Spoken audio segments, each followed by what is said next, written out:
The state of Oklahoma versus Manfredi. Down, down, down, down, down, down. Welcome back, guys, to Tulsa King reviews here. It's been a few weeks, been away, and honestly, I actually entirely forgot about the TV show, which doesn't really bode well for it. But this is Oklahoma versus Manfredi, and we begin the episode of him doing a mock trial in a weed shop, and I thought this was pretty funny. Some pretty good comic relief stuff here. We then see the Dwight household. You know, he's obviously buying new stuff, recliner chairs, and all that good stuff. And then we're introduced to some jobber. And it absolutely is a jobber. I'll tell you what, this guy, man, who just keeps giving him fines. But it's funny because later on in the episode, he notices on the TV report about Manfredi getting away and being found not guilty, spoiler alert. But we may as well move in to our next scene, which of course is the court case scene. Obviously, I mean, it's got similarities to the Better Call Saul episode where it was like all in the court case with Jimmy and Chuck, but obviously that is, you know, that episode was one of a kind for me. I think Parr's done a lot of good stuff with court cases and The Wire. I think episodes in court can be really, really good and intriguing, and I think if done right, they can be done fantastically, man.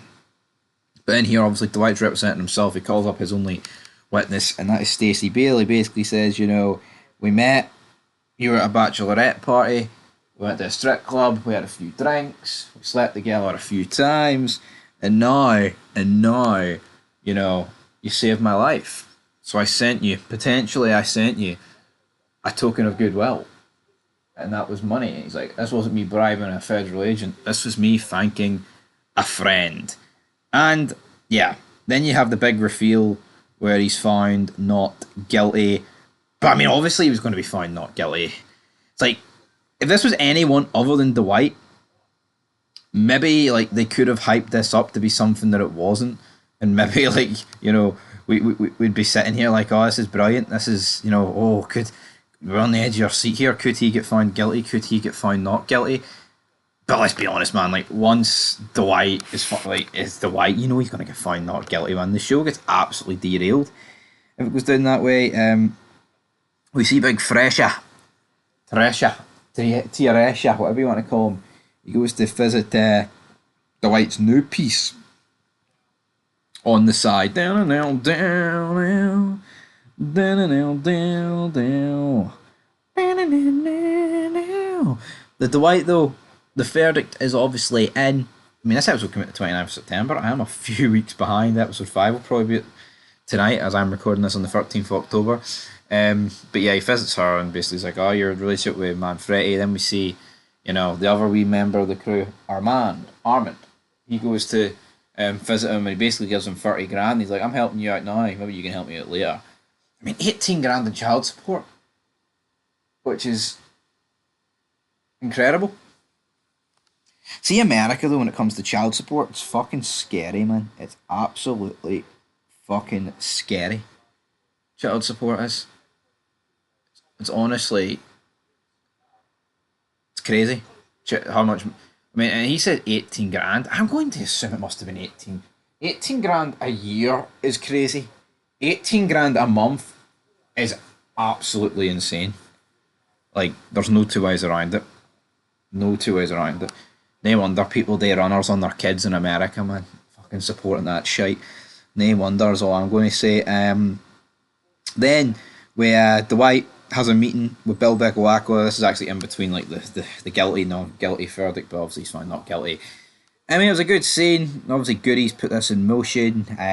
Dwight basically says, I'm the big dog now. You did have Oklahoma. Now it's me. I run Tulsa. Fuck off. There's some spare ribs for the drive home. Bill Bicklewacko basically says, right, I'll send my guy down with a counter offer. Dwight's like, fine. And then the counter offer at the end of the episode is pretty much Goody and Bigfoot killing this guy and dumping his body outside Bill Bicklewacko's house. So, yeah, Tyson was privy to this murder. I mean, the episode was good. Like, there's still like the connection with New York. So I mean, that's good. I mean, it's not like they've completely and utterly forgotten about that. And I love Sylvester Stallone, and you know what? It's actually like really like underrated in terms of a comedy. But I just don't think this show's going to take the step to the next level. You know what I mean? I feel like this is kind of where we're at, but there is quite. I mean, they've introduced quite a lot of like different storylines this season, like different villains. Like you've got the Thresher guy. Obviously you got this Bick Wakwa. You still got the Threat for New York. You've got like threats within his own crew. Like are they going to job him out? They're going to rap. So I mean, there's a lot of stuff. There's also talk about them taking like the car lot. They're calling it General Motors, which I thought was pretty funny. Obviously a play on the General's name, but I mean that's pretty much where we're going to end this review. I'm going to get another 6 out of 10. I mean that's 2 6 out of 10s in a row. I'll probably get episode 4 watched before tonight, in some capacity. So anyway, guys, till next time, peace.